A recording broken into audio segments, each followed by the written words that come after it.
Hola, ¿qué tal amigos y amigas de la revista PUAG? ¿Cómo les va? Bienvenidos a un nuevo video. En esta ocasión te traemos una historia que la verdad me resulta extraño que no haya estado en ningún video de YouTube, ya que es una historia conocida por muchos hace décadas, pero se ve que nadie se animó a contarla muy bien. Y nosotros, fiel a nuestro estilo de meter un video donde no lo hay y una historia donde no la cuentan, te traemos esta historia desconocida pero recordada de hace décadas, el robo del sable corvo de San Martín. Antes de arrancar, te invitamos a que nos dejes un buen comentario si sabías o no de esta historia, likea la publicación y bueno, suscríbete al canal, que eso es muy importante. Ahora sí, listos los saludos protocolares de cada video, arrancamos con esta historia de hoy. Dale, canaletti. El general José de San Martín es conocido por muchos y desconocidas sus costumbres y tradiciones del día a día por otros, pero homenajeado por casi todo el mundo. Yo ya hice un video acerca de tantísimas estatuas y bustos del general por todo el mundo, pero no vamos a adentrarnos en una gran biografía ni contextualizar toda su labor porque este video no terminaría más, pero sí vamos a detenernos en algunas cosas puntuales y en su arma favorita, la historia de este video, el sable corvo. San Martín, que ya siendo joven tenía el mando a tipos mucho más grandes de edad que él, desarrolló toda su formación y principios de la carrera militar en España, en la España del rey Fernando VII, que combatía contra las fuerzas francesas de Napoleón. El militar sudamericano, como se lo hacía conocer en esa época, combatió contra las fuerzas napoleónicas con enorme heroísmo y gran habilidad para la estrategia, pero fueron siendo derrotados de a poco por el arrollador ejército francés. Una vez invadida España y preso el rey, las regiones americanas subordinadas al poder español desde hacía varios siglos atrás aprovecharon el momento, la euforia mundial de Occidente, la libertad y la independencia. Ya lo había hecho Estados Unidos hace años atrás, Francia puso la revolución como símbolo y bueno, caído el rey y España, toda la América de habla hispana se internó a declarar nuevas independencias. San Martín, al ver que el ejército español estaba vencido y que los países americanos clamaban por liderazgos militares e intelectuales, decidió pegar la vuelta a la Argentina, pero antes se mandó un viaje secreto a Londres. Es acá donde San Martín compra este sable corvo, muy maniobrable para su uso y muy ventajoso para la caballería, ya que al ser más corvo que un sable común, tenía mejor movilidad y más impacto contra cualquier infantería. San Martín vive unos 5 meses en Londres, donde se entrevista con varios compatriotas como Alvear, Zapiola, Andrés Bello y su gran amigo Tomás Guido. No viene al caso, pero acá, según muchos historiadores, se produce el encuentro entre este grupo de amigos y el Plan de Maitland, que consistía en una opereta británica para sacarle Sudamérica y México a España, para luego obviamente comerciar directamente con los nuevos países y futuras colonias británicas en América. Pero eso es tema para otro video.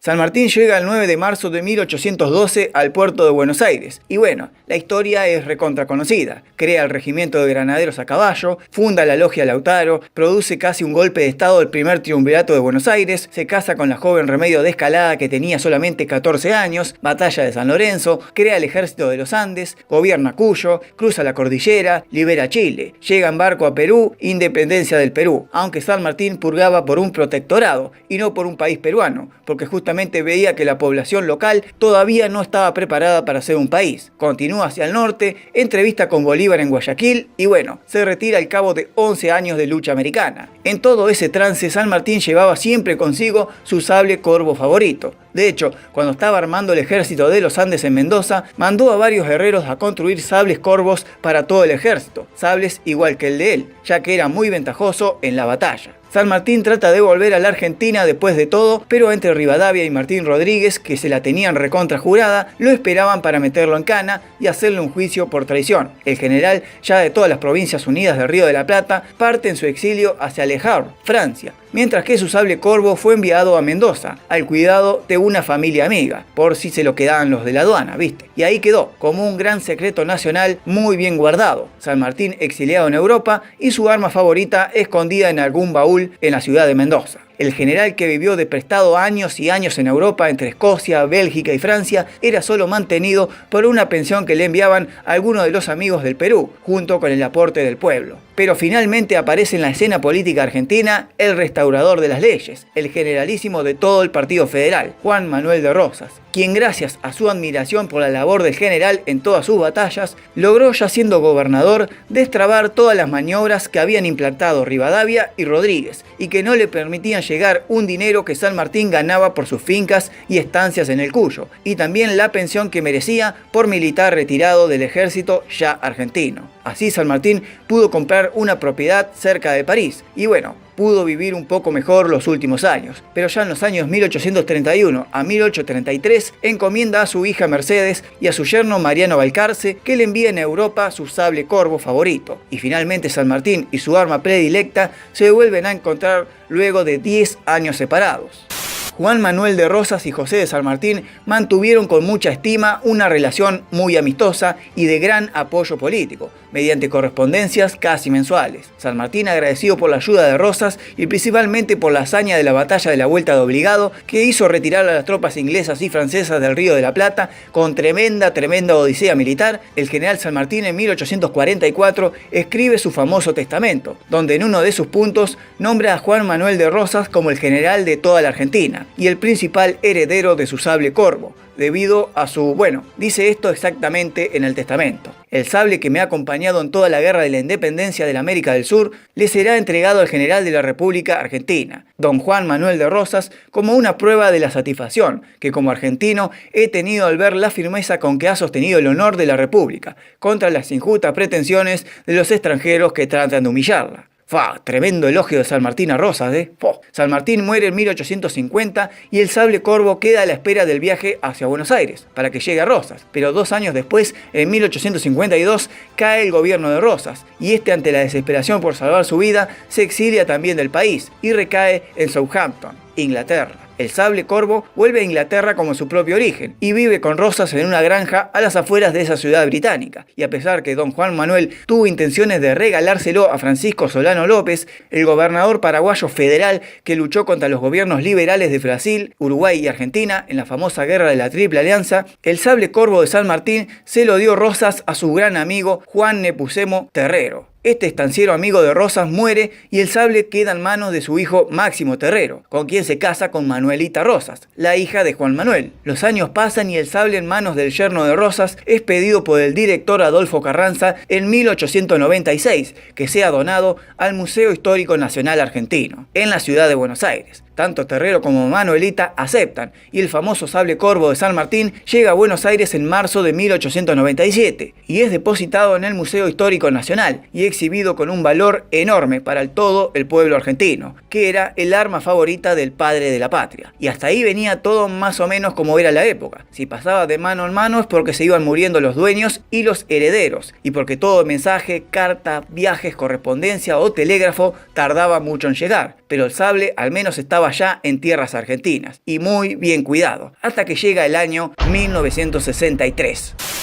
El sable corvo de San Martín había sobrevivido a un sinfín de viajes, pasado de mano en mano por varios herederos, había superado el centenario de vida y visto casi toda la historia argentina. Desde que llegó al país, durante el gobierno de Evaristo Uriburu en 1897, había sido exhibido de igual manera durante todo el periodo del roquismo y los gobiernos conservadores, los gobiernos radicales, el irigoyenismo, el golpe del 30, la década infame, el golpe del 43 y llegamos al peronismo.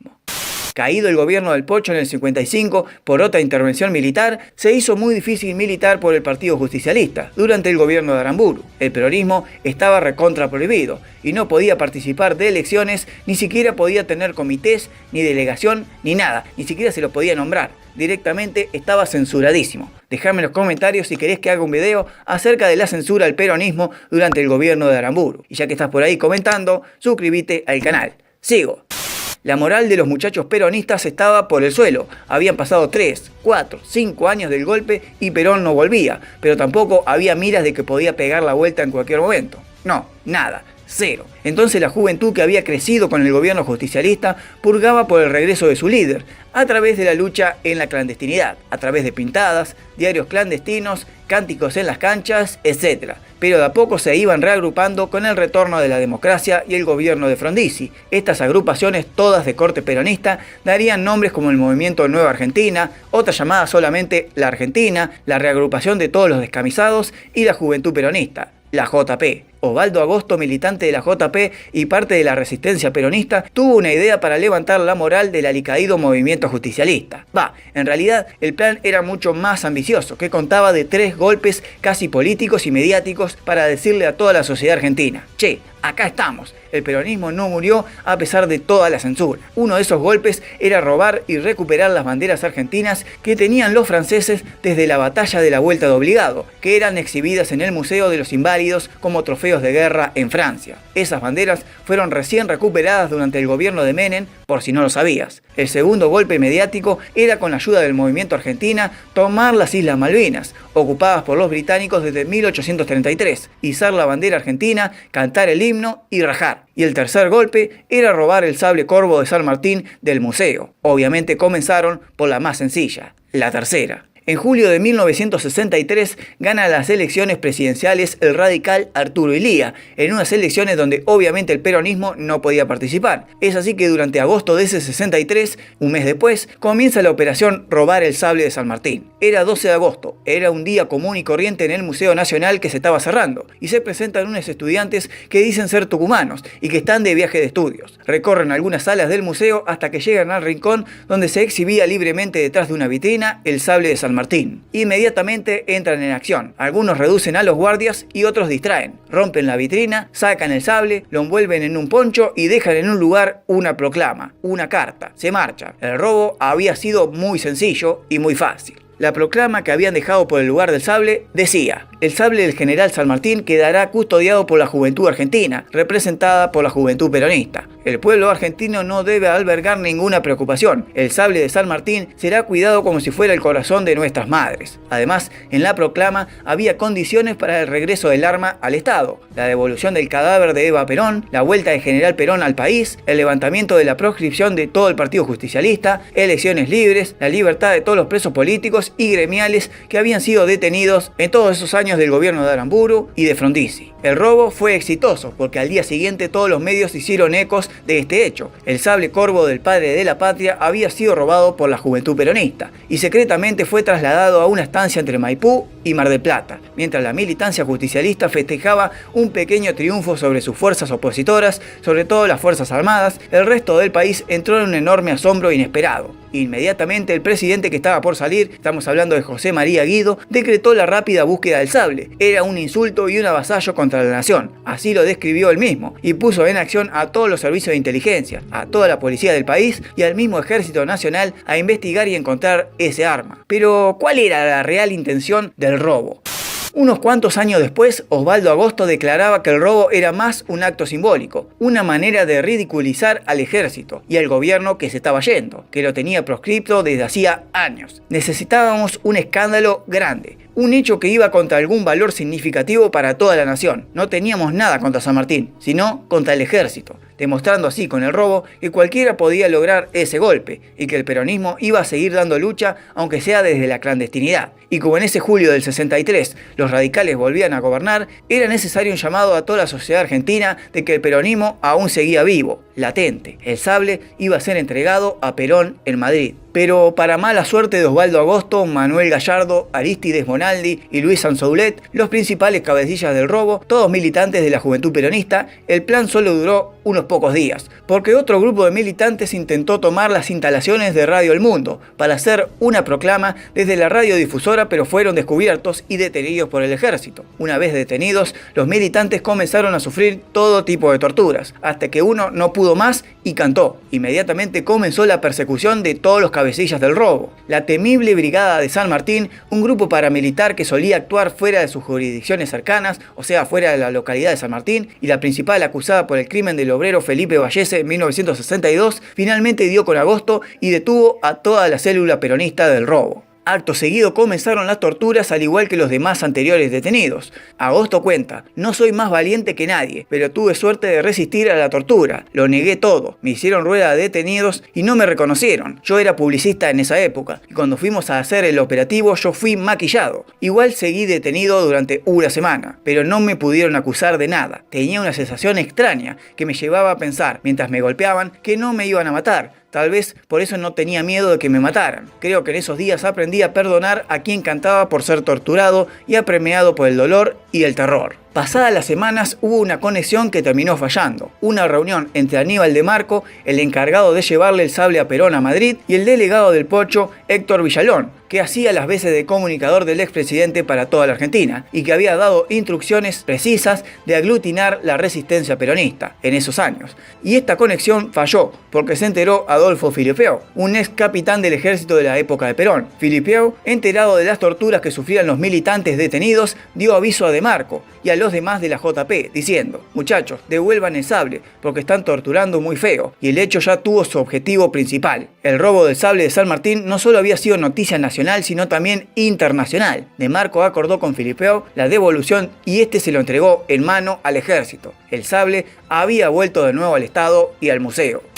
Agosto quedó libre, unas semanas después, debido a que no pudieron encontrarlo culpable, y en 1969 se encontró con Perón en Madrid. El diálogo inicial fue este: Perón diciendo: Agosto, ¿qué pasó? Lo estuve esperando mucho tiempo a usted y al sable. Agosto respondió: sí, general, la idea era esa, pero tuvimos muchos inconvenientes de torturas y detenidos. Usted vio. A lo que Perón respondió: te entiendo, compañero, ya sé lo que sufrieron. El sable corvo de San Martín regresó al museo con más custodia que nunca, pero 2 años después, en 1965, otra célula de la Juventud Peronista volvió a robarlo. Ahora estuvo desaparecido mucho más tiempo, hasta que fue devuelto a comienzos de 1967, y ya con el gobierno de facto de Onganía. Con el gobierno de facto de Onganía, el sable fue reemplazado por esta réplica, hasta que apareciera el sable verdadero, que se recuperó 1 año y pico después. Una vez recuperado el original, el sable fue cambiado de lugar y lo mandaron al regimiento de granaderos, custodiado justamente por los granaderos, los soldados que eran de San Martín. El Banco Ciudad de Buenos Aires donó un templete blindado para que se coloque el sable en este armazón inviolable y fuera nuevamente exhibido al público de nuevo. Y recién en el año 2015, con el gobierno de Cristina Fernández de Kirchner, se decretó la ley de restitución del sable de corvo de San Martín hacia el Museo Histórico Nacional, donde hoy se exhibe a todo el mundo que lo quiera conocer. Yo no lo conozco, pero si querés invitarme, chiflame y voy. Lo curioso fue que durante casi 50 años el sable de San Martín estuvo en el regimiento con los granaderos, y en el 2015 fue devuelto a su lugar de origen por una presidenta que llegó a militar por la Juventud Peronista, en su juventud en la década del 70, la misma agrupación que lo había robado 10 años antes. Ironías de este país, ¿viste?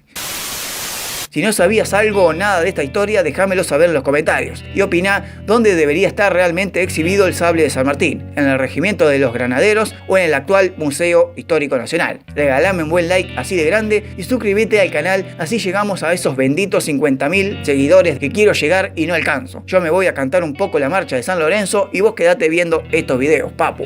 Nos vemos.